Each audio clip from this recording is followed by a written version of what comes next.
Hello guys! So for today's video, tara magda-diving tayo. So finally mga Zay, na-lifted na yung ban para sa mga bangka, di ba?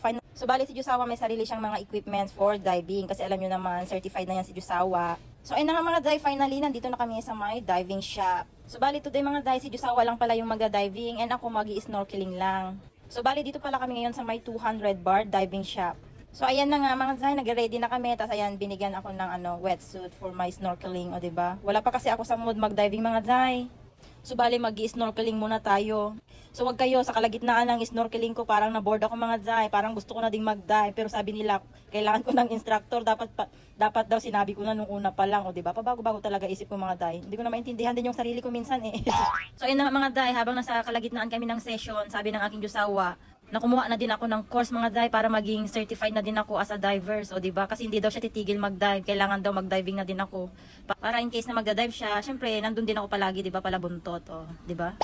So, ayun, we finally decided na kukuha ako ng course ko mga Zay sa susunod na araw. Kasi 2 days course yun eh. Tsaka, wag kayo mga Zay, napaka-affordable lang. Tsaka, international certificate yan as a divers, o, diba? Kahit saan ka mag-dive, pwedeng-pwede. Hindi mo na kailangan pang mag-aral. So, anyway, I'm looking forward to study and get my certification as a divers, and I can't wait to be a certified divers. O diba bongga? So anyway, ito na mga Zay, lahat naka-ready na. Waiting na lang kami sa iba pang mga kasama namin. So bali, parang mga 6 pala kami mga Zay na magda-dive. Bali 3 kami couples, o diba? So ayun na mga Zay, bago kami umalis, ayan, nagpapakilala yung bawat isa, ganyan, kung taga saan, anong pangalan, favorite color, anong bank account, o diba? Bank account number. Sabi ko, hindi ko na kailangan sabihin yung bank account number ko kasi wala naman ng laman, na ubos na, sabi ko, tas tawanan sila. So ayan mga Zay, finally on the way na kami sa boat. O diba? Tara guys, samahan nyo kami. Tapos ito pala si Sir Kim, siya pala yung kasama ni Jusawa na magda-dive. Siya yung pinaka niya, instructor na.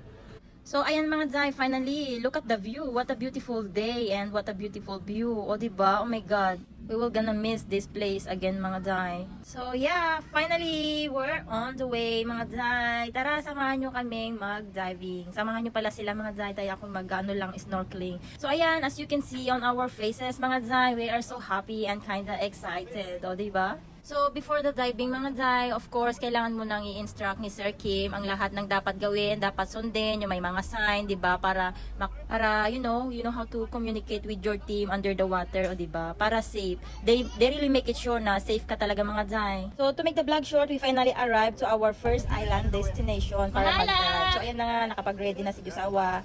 Ayan, paalis na sila. Tapos, ako naman mga Zay, nandito lang sa gilid-gilid. Nag-snorkeling, o diba? Hanggang sa na-board na nga ako mga Zay. Like what I said, diba? I feel bored after like twice snorkeling. And then, kaya ayun, I decided to get my certification as a divers, o diba? Para soon, anytime, I can dive with my Jusawa. O diba? So anyway, I'm having fun mga Zay. Look at my face. So, I just love to experience new things mga Zay. Me and my Jusawa love to try different things, especially new things, as a new experience, diba? Kaya siguro nag-match kami mga Zay kasi parehas na parehas kaming we love adventures and try new things, o diba? So look at this mga Zay, this is what I did while doing snorkeling, o diba? I discovered like a mini cave mga Zay. Tas ayun, sinilip ko, diba? Ang kulit ko talaga mga Zay, no? Sinilip ko lang saglit mga Zay, natakot ako baka mamaya bibiglang lumabas doon na kung ano-ano eh.